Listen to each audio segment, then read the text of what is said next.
We have Reuters up front. Hello, my name is Monica with Reuters. Thank you for your time today. So you've mentioned that this tour is a domestic tour. However, I know that Mr. Lito backstage at Oscars expressed interest in visiting countries like Ukraine or Venezuela.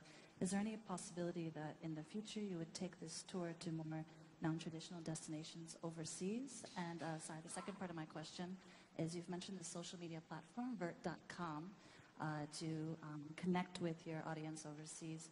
Will you be doing anything special to make sure that they're aware that it exists? And also, will you be doing anything in particular to change languages, subtitling, whatnot, for those I mean, it's audiences? good questions. I think there are 4 in there. But it's, well, number one, I'll go backwards. So the Vert question, yes, we'll share, we'll talk about it with Instagram and Twitter and Facebook and our social graph.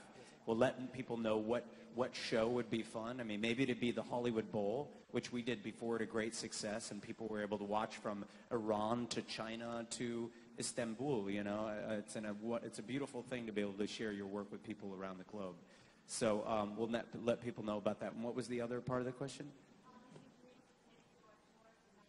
Well, I think I think the thing that is dependent on us taking this around the rest of the world is if Linkin Park can put up with 30 Seconds to Mars, you know, and we'll see. But, you know, we are both global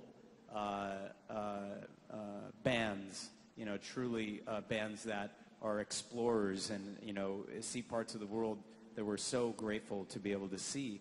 And I think that it would be an interesting experiment to bring this to another place. But August, September, the United States of America, Linkin Park, 30 Seconds to Mars is going to be a mad and magical adventure scene. And we have, Awesome. we have Revolt on your left. Hey, I think we've got to go to Fuse. So let's continue with the hard-hitting questions in a moment. And Fuse, the satellite people, got some questions for you guys. Hey guys, it's George Yokel with Fuse News here in New York. How's it going? Doing well. You're behind me. There you are. Hi. I'm here. How you doing? What do you mean come back with the hard-hitting questions? I could have very hard-hitting questions. My face is enormous on that screen. You look beautiful. So first of all of you, congratulations. Really exciting news on the tour. For those who missed it, when does this tour start? The tour, what's our first date? Is it August 8th? Yeah. Thanks. And the tickets go on sale here in the U.S. on March 7th. LiveNation.com, 30secondstomars.com, LinkinPark.com. And for those who want to get tickets early, if you're, for example, if you're a member of the Linkin Park fan club, the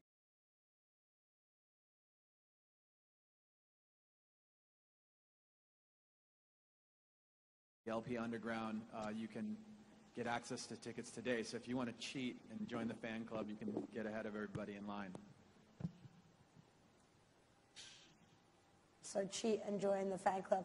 And Jared, of course, we can't do this interview without saying congratulations on that Oscar that people may or may not have been mentioning. And now this announcement, so I guess back to practicing for the tour. Thank you. Thank you. Yes, thank you. There was massive applause here. You just didn't hear it, but thank you so much. There's a satellite delay, which makes all my reactions incredibly awkward. Yes, it's like Skyping with a loved one. You know what I'm talking about. Awkward moments entail. Anyway, your hair looks great. I just have to throw that out there. Very cute. Thank you so much. Your hair, Jared, as always, looks beautiful. Well, you know, whatever. So, I don't know what the question is, but I really do like talking to you, especially with this awkward delay. It's very fun. Did she say something that I should answer? I don't remember. I don't remember either. Anyway, I love you. I'll I'm happy to talk to you. I'll say Fuse, something you know.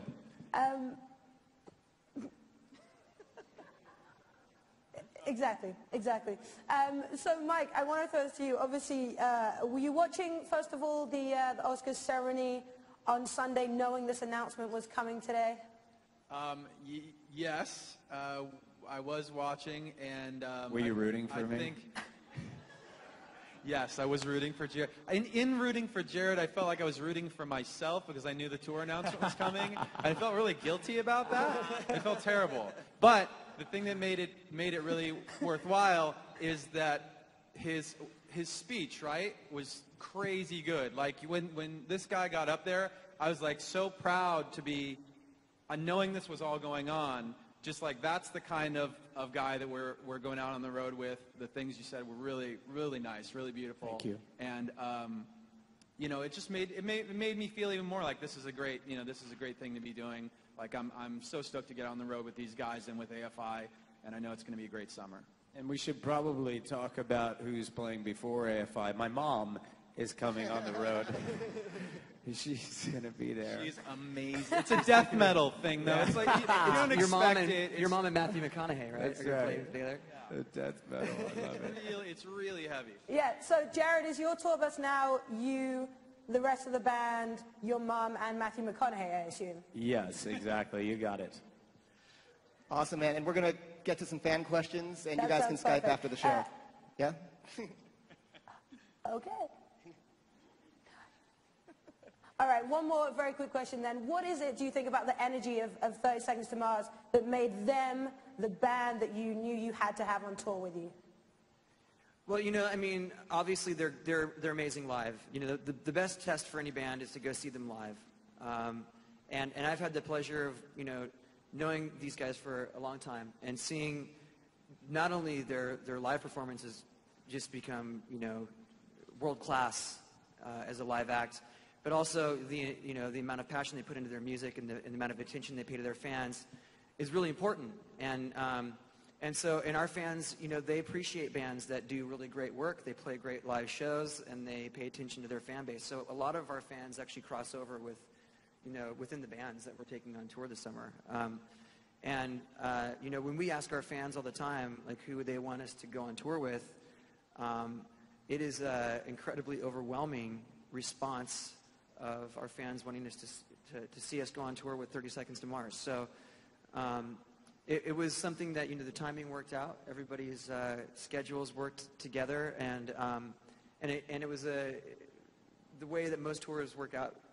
You know, it's just a matter of the bands being available, a matter of the interest from the fans, and so we really feel like this is like the best possible tour that we can go out and do this summer for our fans. Well, thank you so much for joining us here on Fuse News. Best of luck with the tour, and we will see you guys when you come to New York. Thank you. Thank you. Awesome. We got some questions from the fans, maybe in that monitor probably, right? If you could build your own dream lineup and pick any current bands or artists to tour with, who would you choose to share the stage with and why? That's a great question. Definitely not 30 Seconds to Mars or AFI. But if I was stuck with them, they'd be pretty good, I guess. I know. I guess we kind of picked, well, not picked, but I guess we ended up with a tour that is probably in your guys' minds the one that seems to work. I guess if I was going to have a fantasy tour, is that what she was talking about? This is it. But beyond that, I think, you know, Beethoven would be really fun to do a meeting of the minds with. Or Zamfir the pan flautist. Does anybody remember Zamfir? You do. Thank you in the back. Next question. Hello, I am Rachel from the UK, and I would like to know, is there a song on Love, Lust, Faith and Dreams which was most challenging to create, and why?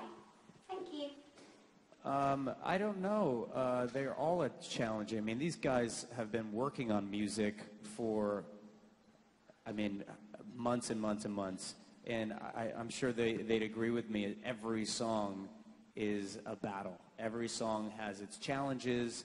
Even the ones that come easy only come easy because you worked on 50 other songs that were so difficult, right? So they all have their unique problems. And, you know, I'm excited to do this with these guys because I have a feeling I'm going to get to hear music before anybody else. And very happy about that. So I'm going to be the envy of millions of people around the world and get the first listen to some secret songs, right? Right? Of course. I hope so. Of course. We already promised you, dude. We already promised that you can hear it. Yes. I think I just sent it to you actually right before I we hope came out so. here. Don't tell people that someone's going to hack my account and try to get in there. God knows what they'll find. But, you know, I think another fun thing is when you tour with other bands, you learn a bit, right? You learn how to do things better. You learn how other people solve problems. And, you know, I'm curious to learn from these guys about that and maybe even a little bit about how they write such great songs and have such incredible consistency with what they do. Because it's not easy to do that, to turn out time and time again songs that connect with people in a really deep and meaningful way. And Linkin Park always does that. And you guys continue to surprise with your music. And that's, I mean, hats off to you for that.